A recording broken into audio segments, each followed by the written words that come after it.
shampooers, put your Spirit Tech belts on and strap in for this download, because it's been about a week and I'm glad to be back, yo. So please get ready for some great info.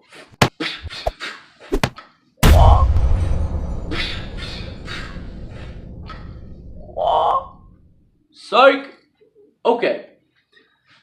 I am going to do something I don't usually do and introduce myself to this stool here. Hello. Okay. Thank you guys for watching this piece of information that's coming to you through my mouth. And I want to thank you for co-creating and experiencing this moment with me. And I want to take this moment to say I love myself. I love myself so much. And when you say that or you hear that, it's going to resonate, because when you say it in your head, you can't help but feel it. Different than saying I love you, because when you say I love you, it's like not really saying it to you're loving yourself. You're kind of just saying it, expecting someone to say it back to you. That almost literally is why we say it. I feel like sometimes we don't even put an emotion attached to it. We just say, I love you.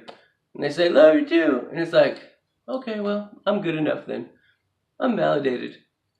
Anyway, that's just my experience. So, I play with a fidget spinner sometimes because it balances my mind. Like literally it is. It's like an atom, right? It just spins. And it's just balanced, and there's something about it being balanced so easily that kind of resonates with me. I don't know. Maybe it's because I have ADD. Okay, so I have made this video in my head, and it's about two really important topics, right? One of them is not wanting anything ever, and what that means to want something. And the other one is loving yourself and being your best version all the time, right? And why that's important, right? So we'll just let it flow whatever way it does, because it'll be perfect. I promise, because that's my intention.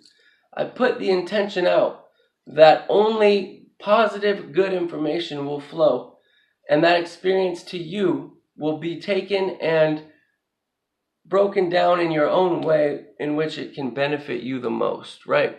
We're creators. We're creating together. We're master creators, literally. We are literally giving ourselves this experience. And if you are watching this video, I promise you're special. I promise you're being guided. And I promise that you're on the right path, because you're not watching this on accident. And if you're still even watching it 3 minutes in, you're definitely a little crazy. But that's good, because I tell you right now, people go into freaking caves for months and years, and they've written books, and it's been their life's work to try to have this self-God realization. But they never do. Sometimes they just don't, and because they're not looking in the right places. Because maybe even they're looking, period.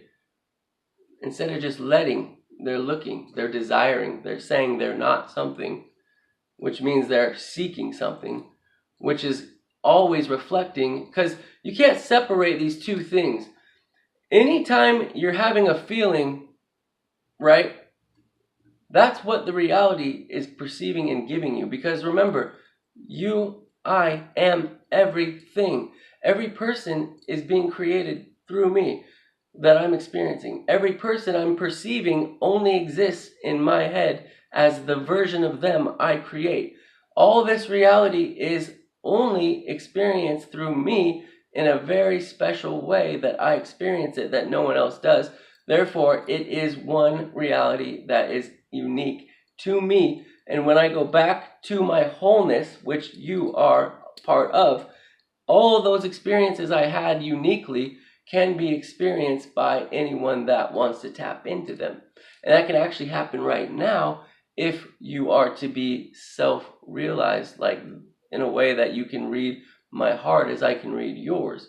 But as of right now, it seems like I mostly can see other people. They just can't really see me, and it's not fun like that. So that's why I'm taking all this information and trying to share it as openly and as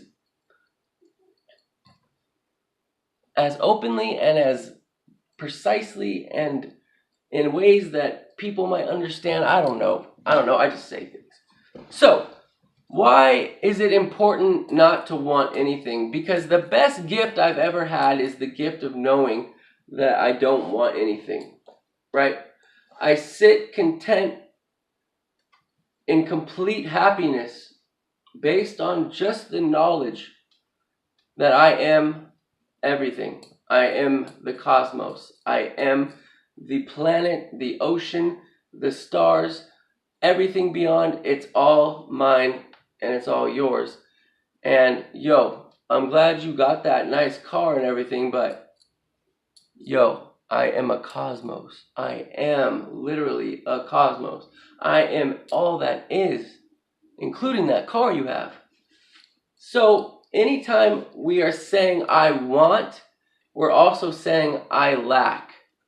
And anytime we're desiring truly, we are saying I'm lacking truly. And anytime something outside of us is what we're looking to for some sort of validation or some sort of happiness, then we're giving control in some form to that thing that is not in our control, complete control over our happiness. So if that's in a relationship, if you're seeking a relationship, instead of just letting something come into your life and honoring it, there's a big difference between knowing that your life is unfolding the way that it is based on what you're resonating, based on what your frequency is. Your path is going to bring you experiences that you can honor and you can add to them, and you can take that person and they and you can co-create and you can share moments with each other. But it's important to share them and not make them your life, because then if they ever leave, because remember, until you meet that person that you're going to be with forever, if that's what you want to experience for the rest of your life, this one person that's coming, every other person you meet before that is going to be in a way teaching you what you do and don't like about your partner, and and they're going to be teaching you about yourself too, what it is that you like and dislike, and each person is going to somehow guide you closer to the one that you're going to meet one day, which is already in your vortex, which is already on your path, which already has happened, but you won't be aware of it until you line up with that, with a frequency, right? You project this frequency, and each person you're with builds more confidence in you, builds more awareness, builds more desire, whatever that looks like. And then once you line up exactly with that frequency of the other person and what they mean to you truly, then boom, you meet them. Whether it's in a rainstorm where you run for shelter and you happen to just bump into each other because you're under a hut that only can cover two people and you just happen to be under it with her, or whether you're in a pool in Vegas and all of a sudden there's a lightning storm and they tell everybody to get out of the pool, but you and her don't hear it and you're the only two idiots left, because that literally happened to me. Whatever that is, man, just know it's coming and be excited about it. And if anybody you're with doesn't work out, don't be sad, be glad, because that's very important too. How we feel about ourselves is very important at every moment, right? Because the reality only knows one moment. The reality doesn't know later, next time, maybe someday. It doesn't know that. It knows one moment, and that moment is eternal. Kind of a tricky thing there, but once you kind of become aware of that moment and everything it represents and how it works, it becomes very clear and very easy, because anytime someone says, what time is it? You can just say, it's right now. And the more you reflect and do that, it's right now, it's right now. The more you can become aware and stay on that leading edge of consciousness, that leading edge, that frontier, that top of the wave that you're surfing. As these experiences are coming, you can experience them fully, because you're not stuck thinking about some past moment that doesn't serve you anymore, or thinking about some future moment that you want that may or may not happen that doesn't serve you in any way. So be fully present, be fully in the moment, be completely happy, sit in confidence, sit in contentment, sit in realization that you are everything and nothing can come to you that you're lacking, because you are everything, right? You can honor the experience, you can honor what does come, but don't expect it, right? Don't desire anything to happen, because that means you're saying you're not certain. You're not, anytime you're saying you're lacking, you're saying you're not everything, and that's an error, and it's going to feel bad in some way, right? Especially if you're seeking a partner to make you happy. Usually what that looks like is they're usually looking for someone to validate them as you're looking for someone to validate you. So you get these two people coming together looking for something neither one of them has to offer, because you can't give something you don't have. So they just end up hooking up, reflecting to each other that, oh, I like you because I want you to like me. And the other person's like, oh, I like you because I want you to like me. So basically the substance of what their relationship is based on runs out right away. And there needs to be more than just, I like you, so you like me, to keep it going, right? Because the moment one of them doesn't answer the phone or starts playing games, the other person's going to be upset because, oh, they're not answering the phone, I must not be good enough. And because that person really is reflecting your happiness to you in some way, because you gave that power to something outside of yourself, and you're too stubborn to apologize because to you that represents weakness in some way, well, that relationship just ends right away. Pretty simple, right? I bet we've all gone through that. And then you just start having all these relationships that don't work out or fail for whatever reason, the one I just explained, and you start becoming less and less certain of what you are and who you are and what you're capable of, because each time a relationship doesn't work out, you don't really know why. And you don't want to ever blame yourself because you're perfect, right? And you just get more and more confused and more upset about things that aren't working out, because instead of you just seeking someone or honoring someone that comes into your life and just giving them happiness and adding joy by telling them how great they are and how much they mean to you, just by doing that, you're only looking to enhance and bring up. And through that, you will bring yourself up. Anytime you're giving somebody compliments, anytime you're grateful for them, anytime you have any of these positive emotions and you're not trying to take from them, you're going to feel good and they're going to feel good. And that feels great, especially if both people, because if just one of them is like that, like let's say I got in a relationship with a girl who was just seeking some sort of validation because her friends all were in relationships, and God forbid she should go through the Christmas holidays without someone to be in pictures with her. Always for the wrong reasons do people start trying to get into relationships, and it starts with I want because I'm lacking, right? And that's just right there. That's just a whole shit show of fucking snowballs rolling down, picking up shit, and then boom, right?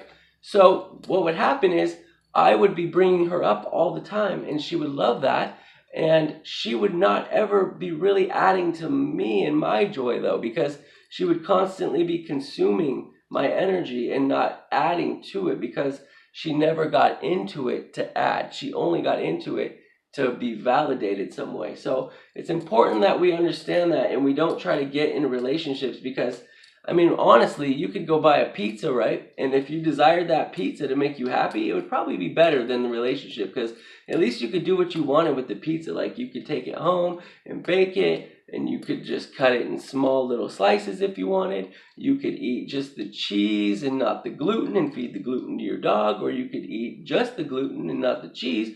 Anything you wanted to do that expressed that pizza, you could do, and it wouldn't talk back or wouldn't disobey or it wouldn't make you feel bad. I'm just fucking around, guys. Excuse my language. Anyway, so it's important for us to make sure that we are becoming the right person to meet, instead of just saying, I want to meet the right person. Because everybody seems to have this really, really good way of just spewing out that phrase. I'm looking for the right person, Mr. Right. I know he's out there. One day I'll meet him. One day, the universe, the reality doesn't know one day. Basically, you're saying I'll never meet him if you're saying one day. You got to be like, yo, I already know what it feels like to meet that person. Somehow I can picture him in my head. This is how you know you're thinking about things that have already happened, because we have this weird concept that if we're unhappy in some way and we're seeking something to bring us happiness for some reason, even though anytime we're seeking, we're saying we're lacking, which means we're not really happy with ourselves.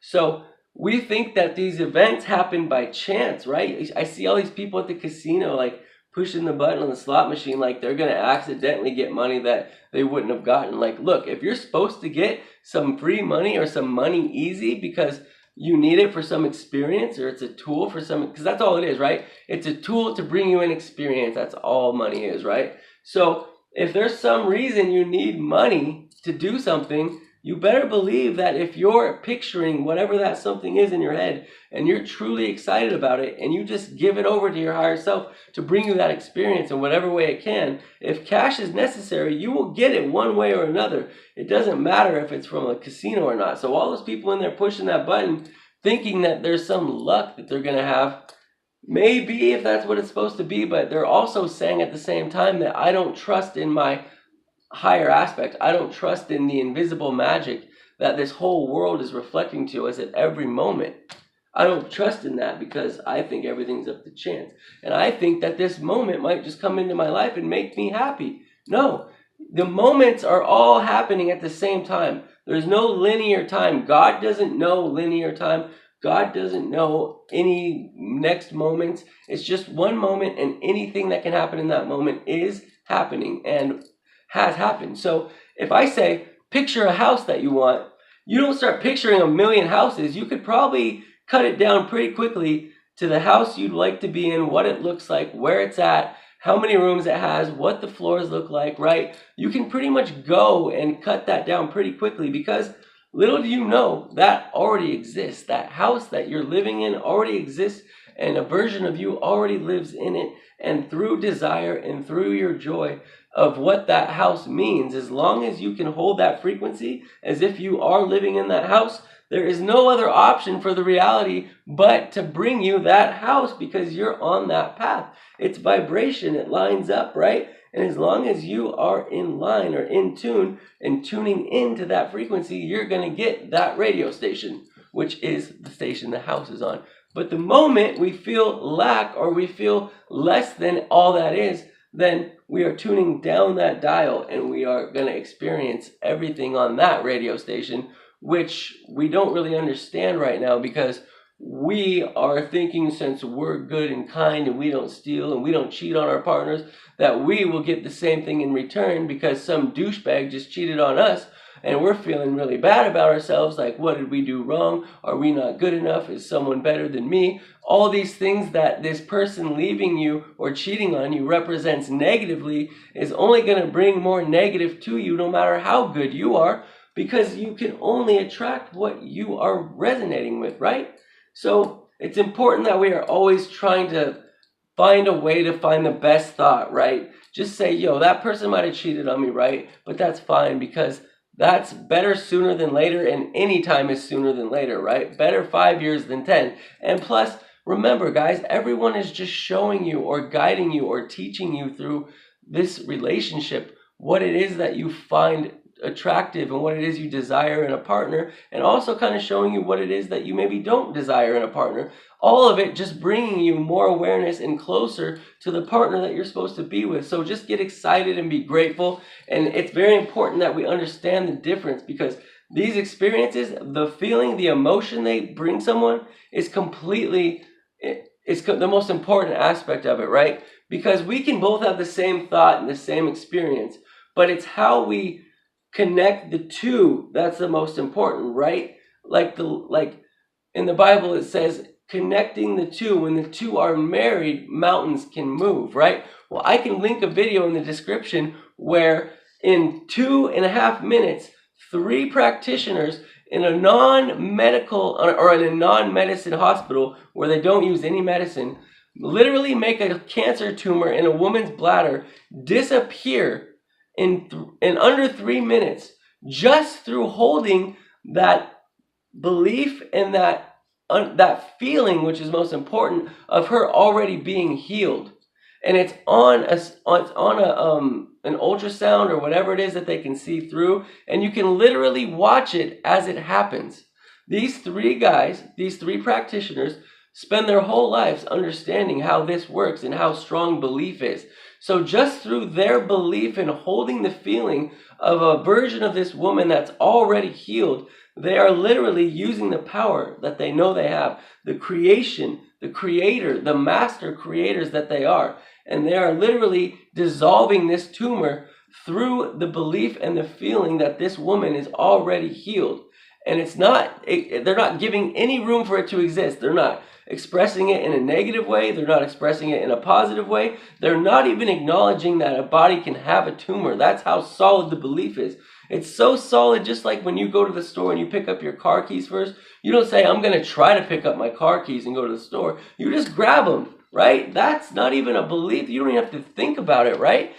I mean, if anything, you can almost say that trying to believe in something is almost like saying, there's a part of me that doesn't think it's true, so I got to hold this belief, right? So that's why it's also important that we find that fine line between what we want to experience and picturing it and how it makes us feel. Because you could say, oh, I want to live in a mansion that's 60 stories tall. That's the ego, though. That's not really your true heart's desire. That's the ego saying, I want to show some sort of status. I want to be at some sort of level that shows some sort of success so I can be like honored, or I can be like admired, whatever. That's the ego. You'll know because you don't have any resonance with that feeling. It doesn't make you feel any way because the thought holds no energy, because it's not actually something that's happened.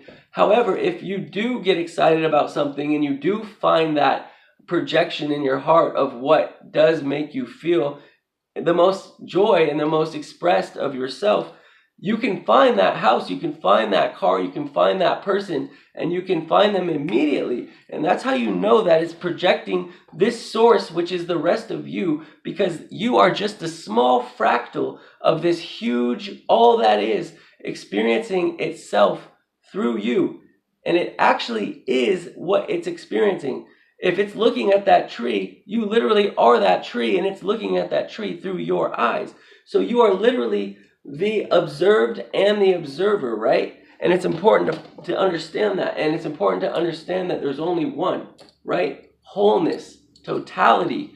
There's no other. There's only you. So there are no enemies when you really believe that. There's only other versions of you, be it male or female, because God's source is both the energetics combined. It is both aspects, and it splits here, and we desire the other because on the other side, they're actually connected. We are one. Even though we have our own individual personalities, we still are also one big connected. We're a raindrop, and when we go back into the ocean, we connect to all of it, but we still hold that individual aspect of our own personalities. Otherwise, this would be pointless, right?